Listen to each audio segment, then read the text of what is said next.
வணக்கம் மாணவர்களே, உங்கள் எல்லோரையும் ரோஜா தோட்டம் சேனலுக்கு அன்போடு வரவேற்கிறேன். மாணவர்களே, புலன்கள் பாதுகாப்பு பாடத்தில் தரப்பட்ட புத்தக பயிற்சி வினாக்களுக்கான விடைகளை பார்த்துக்கிட்டு வரோம். இன்னும் நாம அந்த பாடத்தை முழுமையா முடிக்கல. அதன் தொடர்ச்சியை நாம இந்த வீடியோல பார்க்கலாம். நீர்நிலைகளில் பாதுகாப்பு இதை கொடுத்துருக்காங்க. தண்ணி கிட்ட போகும்போது எப்படி பாதுகாப்பா இருக்கணும்னு கொடுத்துருக்காங்க. கவின் குடும்பம் போகுது, அப்போ எப்படி எப்படிலாம் பாதுகாப்பா இருக்கணும்னு சொல்றாங்க. அடுத்த பக்கத்துல, அதாவது 97வது பக்கத்துல பயிற்சி கொடுத்துருக்காங்க. இந்த பயிற்சியை நாம செய்யலாம். செய்து கற்போம், தெரிவு செய்து எழுதுக. இங்கு 4 சொற்றொடர்கள் கொடுத்துருக்காங்க. 4 படங்களும் தரப்பட்டிருக்கு. எந்த படத்துக்கு எந்த சொற்றொடர் பொருத்தமா இருக்குன்னு பார்த்து எழுத வேண்டியதுதான். ரொம்ப எளிதுதான். நீங்க இந்த சென்டென்ஸை படிக்கணும், படத்தை பார்க்கணும். எந்த சென்டென்ஸ் எதுக்கு பொருந்தி வருங்கிறத பார்த்து செலக்ட் பண்ணி எழுதணும். முதல் படம் பாருங்க. குட்டி பசங்க நீச்சல் அடிக்கிறாங்க. அவங்க அப்பா தான் சொல்லி கொடுக்குறாரு. அப்போ இந்த இடத்துல எந்த வாக்கியம் வரும், எந்த சொற்றொடர் வரும் அப்படின்னா, பெரியவர் உதவியுடன் நீந்த வேண்டும். இதை எடுத்து எழுத வேண்டும். எழுதிடலாமா? அடுத்து பாருங்க, ஒரு குட்டி பையன் தண்ணியில் நின்றுட்டு இருக்கான். அந்த இடத்துல ஒரு கரண்ட் கம்பம் இருக்கு.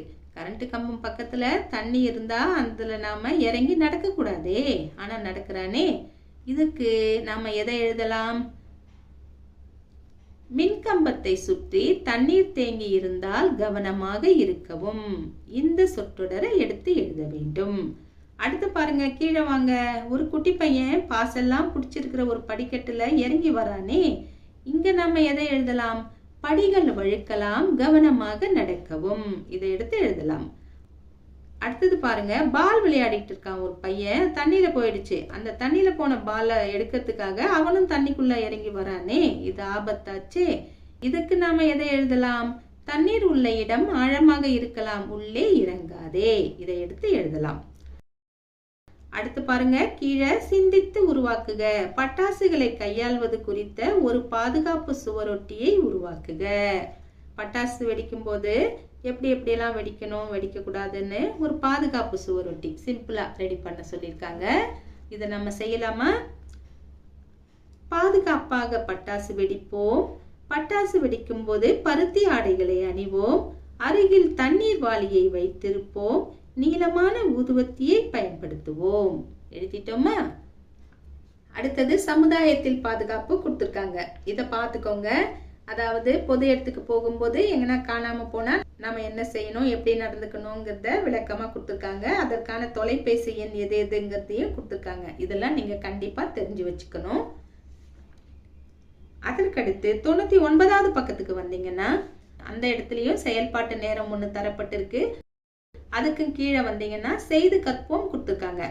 அதாவது பள்ளி முடிந்த பிறகு உங்களை அழைத்து செல்ல ஒருவரும் வரவில்லை, யாரிடம் உதவி கேட்பீர்கள்? புதிர் பாதையில் கண்டுபிடிக்க அப்படின்னு புதிர் கொடுத்துருக்காங்க. பாருங்க, அந்த குட்டி பொண்ணு நடுவுல நிக்கிறா. ஸ்கூல் முடிஞ்சிச்சு, வீட்டுக்கு போகணும். வீட்டுல இருந்து யாரும் கூப்பிட வரல, யார்கிட்ட போய் ஹெல்ப் கேட்கறது? இங்க இன்னொரு குட்டி பொண்ணு வெளியில நிக்கிறா. யாருன்னே தெரியாத ஒரு 3ஆம் நபர் இருக்காரு. இந்த பக்கம் ஒரு ஆட்டோக்காரர் இருக்காரு. அந்த பக்கம் ஆசிரியர் இருக்காரு. யார்கிட்ட போய் உதவி கேட்கலாம் அப்படின்னு இந்த படத்து மூலமா நீங்க சொல்லணும். இப்போ இந்த மாணவி யார்கிட்ட போய் உதவி கேட்கணும்னா கண்டிப்பா ஆசிரியர்கிட்ட தான் உதவி கேட்கணும். வேற யார்கிட்டயும் முதல்ல போய் கேட்க கூடாது. இருங்க பார்க்கலாம், ஆசிரியர்கிட்ட போறதுக்கு பாதை இருக்கா? இதோ இப்படி போகுது போகுது போகுது போகுது போகுது போகுது. ஓ, இருக்கே, ஆசிரியர்கிட்ட போகிறதுக்கு பாதை இருக்கு. இந்த பாதையை கண்டுபிடிச்சு நீங்க வரைங்க, சரிங்களா? அடுத்த பக்கத்துல கற்றல் பயணம். வேறுபட்ட ஒன்றை வட்டமிடுக. ரோஜாப்பூ கொடுத்துருக்காங்க, ஊதுவத்தி கொடுத்துருக்காங்க, எலுமிச்சம்பழம் கொடுத்துருக்காங்க, ஒரு மேளம் கொடுத்துருக்காங்க, ட்ரம்ஸ் கொடுத்துருக்காங்க. இப்போ இதுல வேறுபட்டது எதுன்னு சொல்லணும். இதை நாம புரிஞ்சுக்கிற விதத்துல வெவ்வேறு விடைகள் வரும் மாணவர்களே. இப்போ முதல்ல எலுமிச்சம்பழம்னு சொல்லலாமா? ஏன்னா எலுமிச்சம்பழத்தை நாம ஜூஸ் போட்டு குடிக்கலாம், சாப்பிடலாம். எலுமிச்சம்பழம் சாதம் செய்து சாப்பிடலாம். அதனால எலுமிச்சம்பழம் வேறுபட்டது இப்படின்னு சொல்லலாம். இந்த வகையிலையும் எடுத்துக்கலாம். இதை சாப்பிடலாம், மற்றதெல்லாம் சாப்பிட முடியாது. அதாவது இதை சுவைக்கலாம், மற்றதெல்லாம் சுவைக்க முடியாது அப்படின்னு ஒரு அர்த்தத்துல இதை சொல்லலாம். இது கரெக்டு. இன்னொரு வகையிலையும் இதற்கான விடையை எழுதலாம். அதாவது ட்ரம்ஸ் சொல்லலாம். ஏன்னா ரோஜா பூவை முகர்ந்து பார்க்கலாம், வாசனை வரும். ஊதுவத்தியை முகர்ந்து பார்க்கலாம், வாசனை கிடைக்கும். எலுமிச்சம்பழத்தை முகர்ந்து பார்க்கலாம், வாசனை கிடைக்கும். ஆனால் ட்ரம்ஸ் அடித்தோன்னா நமக்கு காதுக்கு தான் ஓசை கிடைக்கும், மூக்குக்கு வாசனை கிடைக்காது. காதுக்கு தான் நமக்கு ஒலி கிடைக்கும் இல்லையா? நம்ம இங்கே புலன்களை பற்றி பார்த்துக்கிட்டு வரோம் இல்லையா? இங்கே கொடுக்கப்பட்டிருக்கிறதுல ட்ரம்ஸ் மட்டும் காதுக்கு வேலை கொடுக்குது. அதாவது காதால் மட்டும்தான் கேட்க முடியும் ட்ரம்ஸுடைய ஓசையை இல்லையா? அப்படி நினச்சி நம்ம ட்ரம்ஸையும் ரவுண்ட் பண்ணலாம். ஆனால் இந்த இடத்துல உங்களுக்கு எல்லாம் எளிதாக புரியணுங்கிறதுக்காக நான் எலுமிச்சம்பழத்தை ரவுண்ட் பண்ணுறேன். ஏன்னா எலுமிச்சம்பழத்தை நாம் சுவைத்து சாப்பிடலாம், ஜூஸ் போட்டு குடிக்கலாம், எலுமிச்சம்பழம் சாதம் சாப்பிடலாம். மற்றவைகளை நாம் சுவைத்து சாப்பிட முடியாது. அதனால் நான் இதையே நான் ரவுண்ட் போட்டுக்கிறேன். சரிங்களா? அடுத்தது பாருங்க, செயலுடன் உரிய புலனை கோடிட்டு இணைக்க. இப்படி இருக்கா? இங்க ஒரு குட்டி பையன் பாட்டு கேட்குறான். அதை நாம எந்த செயலோடு இணைக்கலாம்? கேட்டல் செயலோடு இணைக்கலாம். ஒரு குட்டி பையன் ஐஸ் கியூபை டம்ளர்ல போட்டுட்டு தொட்டு பார்த்துட்டு ஜில்லுன்னு இருக்குங்கிறத ஃபீல் பண்றான். இதை நாம தொடுதலோட ஜாயின் பண்ணி விட்டுடலாம். அடுத்தது இந்த குட்டி பொண்ணு ரோஜா பூவை முகர்ந்து பார்க்குறா, முகர்தலோட கோடு போட்டுடலாம். அடுத்தது பாருங்க, உங்களுக்கு தீங்கு விளைவிக்கும் பொருள்களை வட்டமிடுக. ஸ்பூன், இது தீங்கு விளைவிக்காது. டம்ளர்ல தண்ணி இருக்கு, இதுவும் தீங்கு விளைவிக்காது. கேஸ் எரியுதே, இது கிட்ட போகக்கூடாதே, இது தீங்கு விளைவிக்கும். அடுத்து சார்ஜ் பாருங்க, பிளக் இருக்கு, சார்ஜ் இருக்கு, இதுல நாம தேவையில்லாம போய் விளையாடக்கூடாது, இது தீங்கு விளைவிக்கும். அடுத்து உடைஞ்சு போன டம்ளர் இருக்கு, கண்ணாடி டம்ளர், இது தீங்கு விளைவிக்கும். பிளேடு தீங்கு விளைவிக்கும். செடி இருக்கு, முள்ளுமுள்ளா இருக்கு, இதுவும் தீங்கு விளைவிக்கும். அடுத்தது புத்தகம், இது தீங்கு விளைவிக்காது. எதெல்லாம் தீங்கு விளைவிக்கும்னு பார்த்து நாம வட்டம் போட்டுட்டோம். அடுத்தது மீனா காணாமல் போய்விட்டால் அவள் என்ன செய்ய வேண்டும்? காவலரிடம் சொல்ல வேண்டும். ஆமா, இது கரெக்ட் தான், டிக் போட்டுக்கலாம். 1098 இல்லைன்னா 144417 என்ற எண்ணை தொடர்பு கொள்ள வேண்டும். ஆமா, இது சரிதான். அடுத்தது பெற்றோரை தேடி கண்டுபிடிக்க வேண்டும். பெற்றோரை தேடி கண்டுபிடிக்க வேண்டும் தான், இது சரிதான். ஆனா மீனாவே போய் பெற்றோரை தேடி கண்டுபிடிக்க கூடாது. ஏன்னா அவளே காணாம போயிருக்கா. அவ பெற்றோரை தேடி கண்டுபிடிக்கிறேன்னு போய் இன்னும் காணாம போயிட்டு எங்கன்னா சிக்கிக்க கூடாது இல்லையா? அதனால அவ அந்த முயற்சியை எடுத்துக்க கூடாது. காவலரிடம் சொல்லலாம், கொடுக்கப்பட்ட தொலைபேசி எண்களை பயன்படுத்தலாம். பெற்றோரை தேடி கண்டுபிடிக்கிறேன்ட்டு எங்கன்னா ஆபத்தான சூழ்நிலையில் போய் சிக்கிக் கொள்ளக்கூடாது. அதனால் மீனா இதனை செய்யக்கூடாது. தெரியாத நபர்களிடம் செல்ல வேண்டும், இது தவறு, இதை டிக் போடக்கூடாது. சரிங்களா?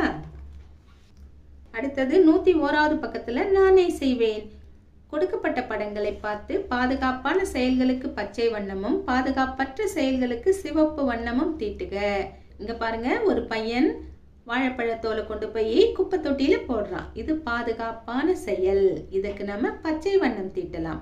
அடுத்தது ஒரு குட்டி பையன் பெஞ்ச் மேல ஏறி நின்று குதிக்க பாக்குறானே, இது பாதுகாப்பற்ற செயல், இதுக்கு சிவப்பு வண்ணம் தீட்டலாம். அடுத்தது வரிசையில நின்று கை கழுவுறாங்க, இது பாதுகாப்பான செயல், இதற்கு நாம பச்சை வண்ணம் தீட்டலாம். அடுத்தது ஒரு பொண்ணு லைட்டா ஸ்லிப் ஆகி தடுமாறி விழ போறா, பின்னாடி இருக்கிற அவருடைய தோழி பிடிச்சிக்கிறா, இது பாதுகாப்பான செயல், இதற்கு நாம பச்சை வண்ணம் தீட்டலாம். அடுத்தது பாருங்க, ஒரு சுட்டி பையன் மாடியிலிருந்து சறுக்கிக்கிட்டு வரான், இது பாதுகாப்பற்ற செயல், சிவப்பு வண்ணம் தீட்டலாம். அடுத்த கேள்வி என்ன? பாதுகாப்பான செயலை தெரிவு செய்து எழுதுக. நான் குளம் அல்லது ஆற்றின் அருகில் நிற்கும் போது டேஷ்னு கொடுத்துருக்காங்க. என்ன எழுதலாம்? நான் குளம் அல்லது ஆற்றின் அருகில் நிற்கும் போது தண்ணீரை விட்டு விலகி இருப்பேன், விலகிதான் நிக்கணும். அடுத்தது நான் வகுப்பறையில் டேஷ், நான் வகுப்பறையில் மேசையை எழுத பயன்படுத்துவேன், மேசையின் மேல ஏறி விளையாடுவேன்னு ஒரு ஆப்ஷன் இருக்கு. மேசைங்கிறது ஏறி விளையாடுறதுக்கா? இல்ல, அது எழுதுறதுக்கு. எப்படி எழுதலாம்? நான் வகுப்பறையில் மேசையை எழுத பயன்படுத்துவேன். அடுத்தது 3வது, செயலுக்கு ஏற்ற புலனுணர்வுகளை எடுத்து எழுதுக. அங்க முகர்தல், கேட்டல், சுவைத்தல், தொடுதல் கொடுத்துருக்காங்களா? இங்க படமும் கொடுத்துருக்காங்க பாருங்க, ரொம்ப எளிதுதான். இங்க குட்டி பையன் சாப்பிடுறான். இங்க என்ன வரும்? சுவைத்தல். ஒரு குட்டி பொண்ணு ரோஜா பூவை முகந்து பாக்குறா. இங்க முகர்தல். அடுத்தது ஆசிரியர் மணி அடிக்கிறாங்க. இந்த மாணவி கேட்கிறா காதால. இங்க என்ன வரும்? கேட்டல். அடுத்தது ஐஸ் கியூப் ஒருத்தர் தொட்டு பாக்குறானே. இங்க என்ன வரும்? தொடுதல். அடுத்த பக்கத்துக்கு வாங்க. செயலை பொருத்தமான குறியீட்டுடன் கோடிட்டு இணைக்க. இங்க லைக் கொடுத்துருக்காங்க, டிஸ்லைக் கொடுத்துருக்காங்க. அதாவது எந்த செயலை விரும்புவோம் விரும்ப மாட்டோங்கிறத நம்ம கோடிட்டு இணைக்கணும். முதல் படத்துல 3 பேரும் ஃபுட்டை ஷேர் பண்ணிக்கிறாங்க, சாப்பாடை பகிர்ந்துக்கிறாங்க. இதற்கு லைக் கொடுக்கலாம். அடுத்த படத்துல பாருங்க, ஒரு பையனை இன்னொரு பையன் பிடிச்சி தள்ளுறான், என்னவோ பண்றான், வன்முறையில ஈடுபடுறான்.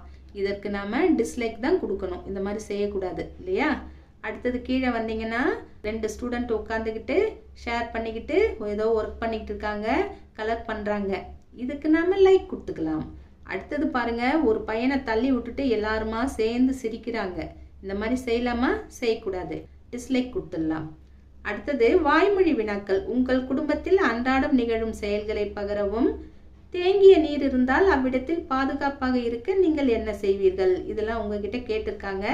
இந்த பாடம் படிச்சதிலிருந்தே இதற்கான விடைகள்லாம் உங்களுக்கு தெரிஞ்சிருக்கும். இதெல்லாம் நீங்க டிஸ்கஸ் பண்ணலாம். அடுத்தது செயல் திட்டம். வீட்டிலிருந்து 2 உணவுப் பொருட்களை எடுத்து வரவும். அவை யாவை? அவற்றை பற்றி விளக்குக. இந்த குட்டி பையன் ஒரு பொரிவிலங்காய் உருண்டை, அதாவது வேர்க்கடலை உருண்டையை கொண்டு வந்திருக்கான். அதை ரசிச்சு ருசிச்சு சாப்பிட்றான். நீங்களும் அந்த மாதிரி கொண்டு வாங்க, அவற்றை பற்றி சொல்லுங்க. சரிங்களா மாணவர்களே? இன்று நாம் புலன்கள் பாதுகாப்பு பாடத்தில் தரப்பட்ட புத்தக பயிற்சி வினாக்களுக்கு விடைகளை பார்த்தோம். நாம் வேறு பாடத்தோடு மீண்டும் சந்திக்கலாம். டாடா, பாய்.